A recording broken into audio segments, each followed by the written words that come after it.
From the Bob Mills Weather Center, the Oklahoma weather expert, Travis Meyer. I tell you, and the zoo is a perfect place to go if the weather's going to keep on doing what it's doing. It might be Zoo 365 because it is just crazy how many days have been good. And it's been hot down in southwest and west Texas, but I mean, a lot of the country right now is very mild Pacific air. The coldest air is across the northern parts and especially across the Great Lakes area into the New England states. But that's it right now. It's really quiet. And over the last 7 days, temperature's been amazing. If you love really warm weather, Saturday was your day. We just shattered our record at 87. You see how that sticks out like a sore thumb compared to most of our records, which were generally in the low 80s. But we blew away Sunday by 5 degrees, just to give you an idea if you missed that. All is quiet tonight. Bright lights of the big city looking pretty good, though. The temperatures are looking great if you like mild weather. Now, if you're trying to get in the Christmas spirit and you're thinking it needs to be colder, hang on for a while. We have to hang on for quite a while right now, but 66 degrees at this time, high humidity values with the mid to upper 60s to 70 degrees. We're not going to drop much tonight because we have a lot of moisture. There's also a little wave of energy, so there could be an isolated thunderstorm trying to form someplace east of Grand Lake into southwest Missouri or northwest Arkansas, and that's going to be possible here overnight into the early morning hours, but it really won't affect our viewing area, but it'll be close. And if you're in the far eastern reaches, you might get to see some lightning or hear some thunder.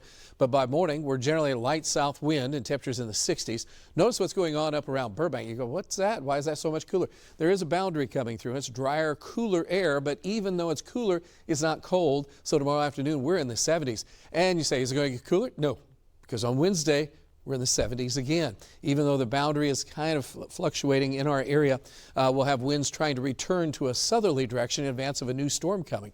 So tonight, it's all quiet. We're in the 60s across almost the entire area, some 70s in south central Oklahoma because the moisture is very thick and warm at this point. There's a lot of moisture in the atmosphere, and so we have a warm air mass down in Texas and southeastern Oklahoma.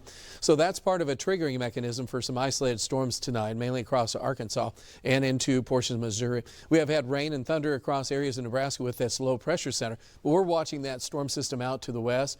That's the one that will influence our weather. We have a slight chance of showers on Wednesday.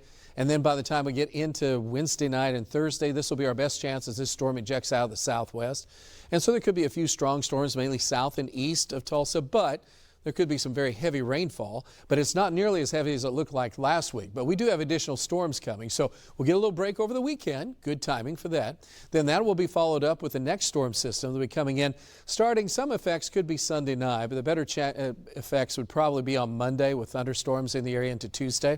The timing of this is being debated by some of our computer models, but one thing we can tell you is it's not really all that cold. All the cold air continues to be up to the north of us, so as we start to head toward Thanksgiving, still mild weather, and so right now, nothing super bad. Last week, it was looking pretty cold, but as we extend the forecast out, this point, it's going to be cool to chilly, but not bitter cold. And really for the next week or so, temperatures are looking pretty good.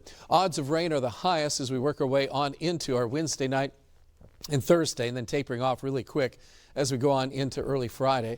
And then they come back with a storm system as we go into late Sunday night, Monday, then tapering off on Tuesday.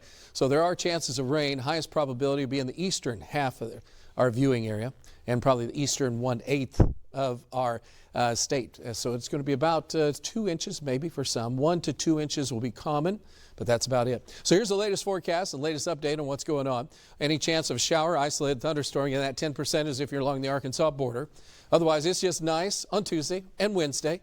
And then we do have that chance of some showers coming in for late Wednesday. Could be a sprinkle earlier in the day. But as for the most part, the heavier rains would be in Wednesday night into Thursday. So that has caused this Pulpa Lights On to be postponed or canceled. And then we're still waiting on Jinx to see if we can turn on Christmas lights in the rain and thunderstorms. Or Mother Nature could have some lightning. You know, there's electricity involved in all that, right? You know that. There is. Okay. It's kind of exciting. Just a heads Might get a up. charge out of it. I don't know.